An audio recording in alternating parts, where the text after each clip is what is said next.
ازيكم عاملين ايه؟ يا رب تكونوا بخير. يلا بينا نخلص بقية تنظيفات رمضان بقى ونجهز كده عشان خاطر نستقبل كده رمضان بنظافة كده ونبقى جاهزين ورايقين عشان كمان الفيديو الجاي ان شاء الله نحط بقى الزينة بتاعت رمضان والحاجات دي كلها ونكون خلصنا كل اللي ورانا. طبعا لو اول مره تشوفي القناه يا ريت ما تبخليش عليا بلايك وكومنت حلو منك، وطبعا يشرفني انك تكوني واحده من ضمن العيله وتشرفني كده وجودك في القناه.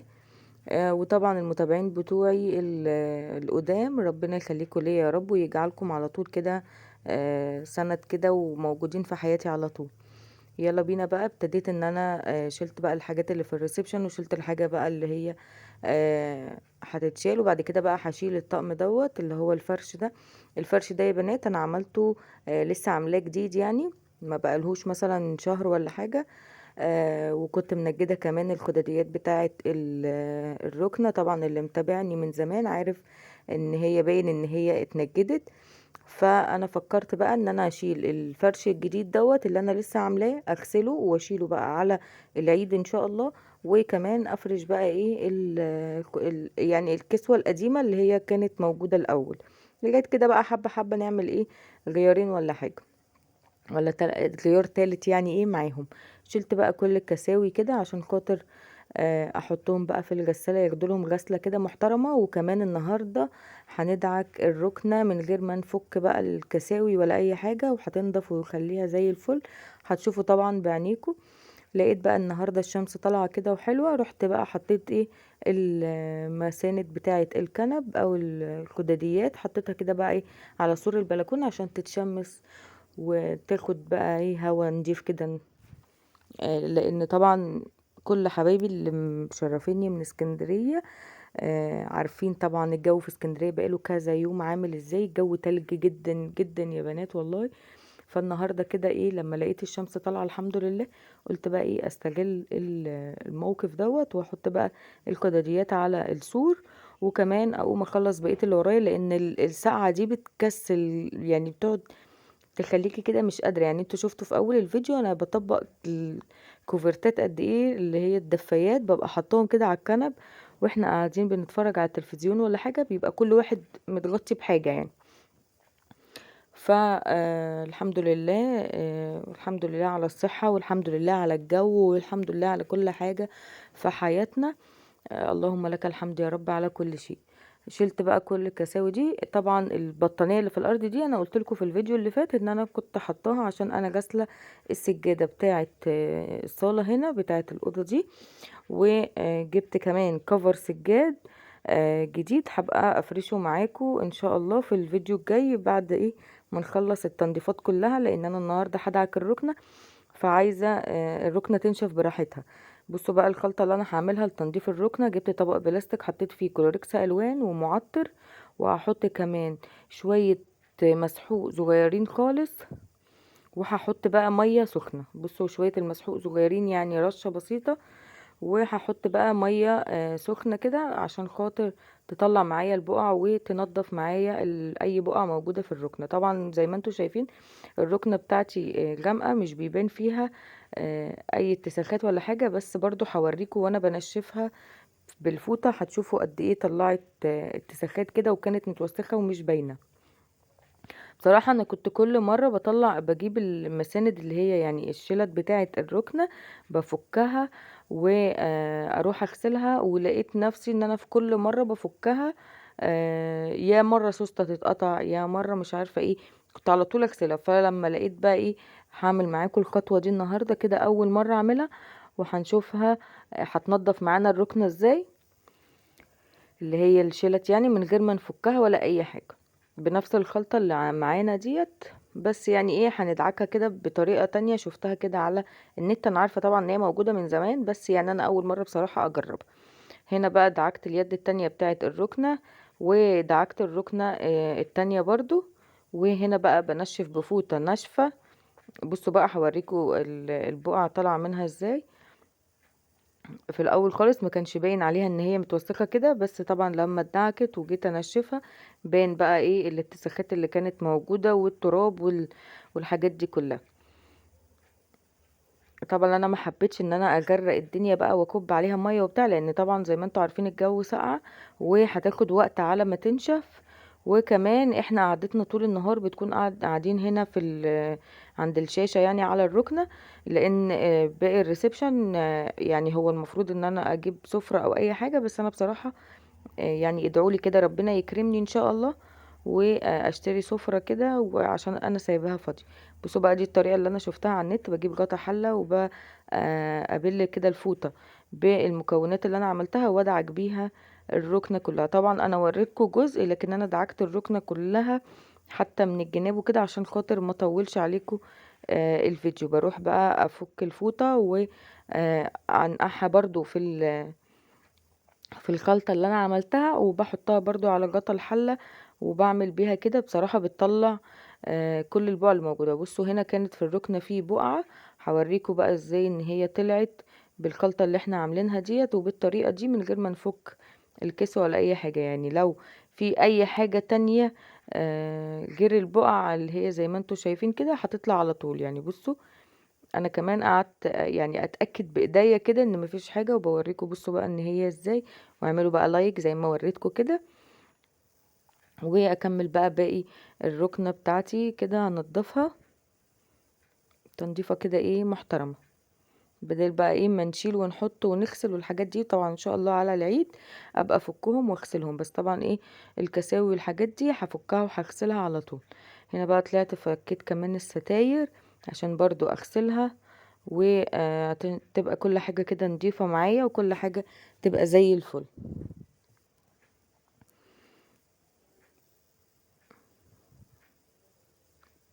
قولولي بقى وصلتوا لغاية فين في البيت بتاعكم، ووصلتوا لغاية فين في التنظيفات، وهل بقى الفيديوهات اللي انا بنزلها دي بتشجعكم ولا اي كلام.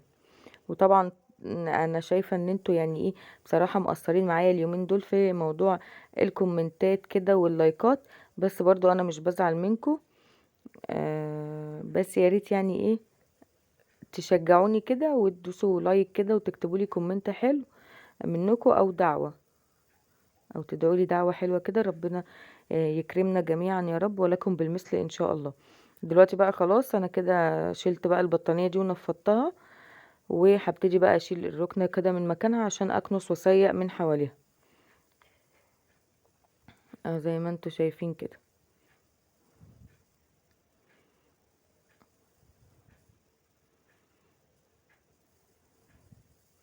يلا بقى اللي وراه حاجة يقوم يعملها، واللي لسه ما خلصتش باقي تنظيفاتها كده تقوم تنظف وتخلص اللي وراها. ما بقاش في وقت، خلاص رمضان يعني ايه فاضل فيه كام يوم. ما فاضلش ايام كتير يعني. ف عشان تبقي كده بقى خلصتي وفرشتي بيتك كده، والدنيا كمان ساقعة عشان ما تسيبيش الدنيا كده متلخبطة ومتبهدلة كده. ف يلا بقى قومي تشجعي كده معايا واعملي كل اللي وراكي وجهزي كده كل الحاجة اللي ناقصاكي. طبعا لو في بقى حاجات ناقصاكي عايزة تنزلي تشتريها تقدري بقى تنزلي تشتري بقى وايه وندلع نفسنا. يعني احنا بنحب شهر رمضان والعيد بصراحة، عشان خاطر بقى ايه ان احنا هو شهر في السنة بنحتفل بقى اللي هو يعني بنفرح برمضان، بنفرح بالزينة وبنفرح بالفوانيس، وكمان الأطفال بتفرح زينا. بس احنا والله يعني يعني انا ساعات بحس ان انا ببقى اكتر من الاطفال. يعني لو مثلا جوزي جاب لي فانوس زي البنات كده ببقى مبسوطة قوي، يمكن اكتر من البنات كمان.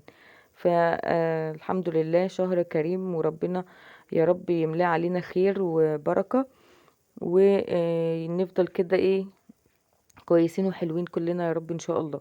هنا بقى كان في عندي كذا بقعة كده في الحيطة، ابتديت بقى ان انا جبت الليفة بنفس الحاجات اللي انا كنت عاملاها لمسح الركنة، مسحتها وغسلت الموب بتاعتي بقى بمية نظيفة، وجيت بقى ابتديت ان انا امسح الحيطة كلها.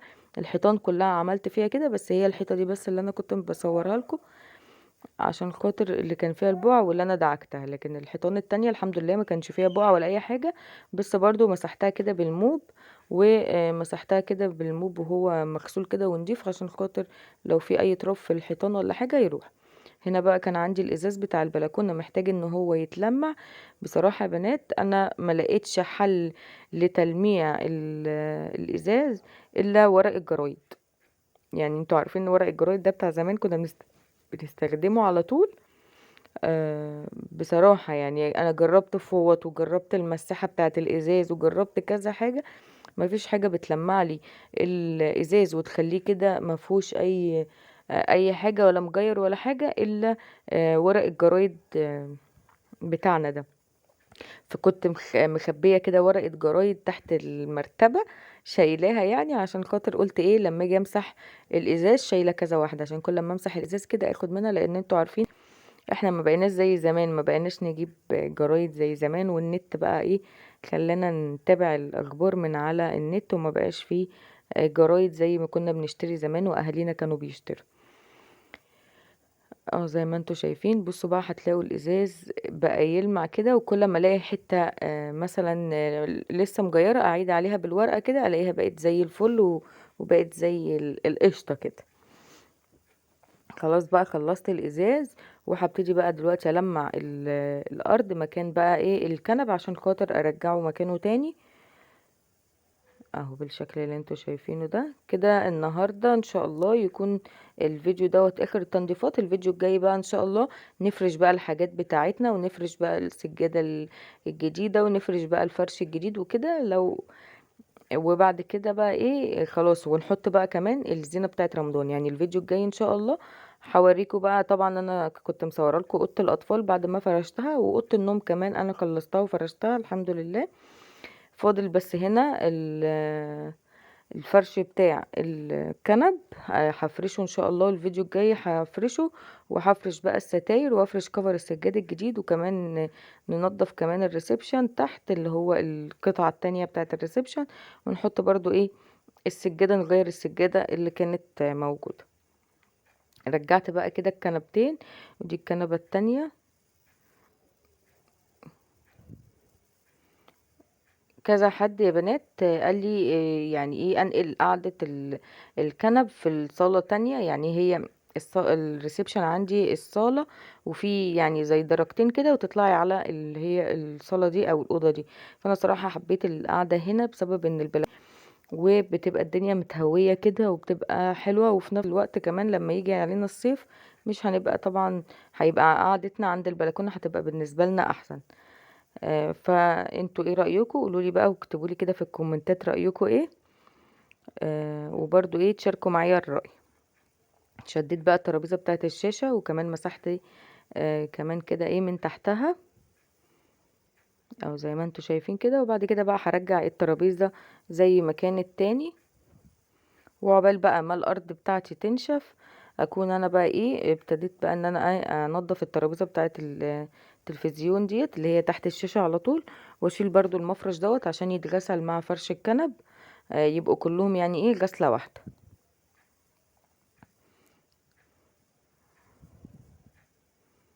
زي ما انتوا شايفين كده. شلت بقى كل المفارش اللي كانت مفروشة عندي، حتى اللي على الترابيزة الازاز الصغيرة برضو شلتها عشان كلهم يتغسلوا مع بعض كده ويبقوا ايه زي الفل. جبت بقى الفوطة، وجبت بقى الملمع بتاعي اللي هو بتاع الازاز، برضو انا بحب استخدمه على الترابيزات وعلى الرخام وعلى كل حاجة. صراحة بيدي لمعة كده وبيسيب الدنيا نضيفة وزي الفل الحمد لله. خلصت بقى كده الصالة، ودخلت كمان على الحمام. كان عندي الحمام بقى محتاج دعكة حلوة كده. الكاميرا مش غامقه يا بنات، هو بس عشان السيراميك غامق مبين بس ايه ان الكاميرا غامقه. وهنا انا كنت دعكت كمان الحوض، بس بصراحه كنتش اعرف ان الفيديو يعني مش جايب الحوض من جوه، فالحمد لله انا دعكته وخليته زي الفل. وهندعك كمان الحيطان وبنفس الخلطه ديت. الخلطه دي برضو كلوريكس الوان، وحط عليها شويه ميه سخنه، وحط شويه من المسحوق. بصراحة خلوا الدنيا زي الفل.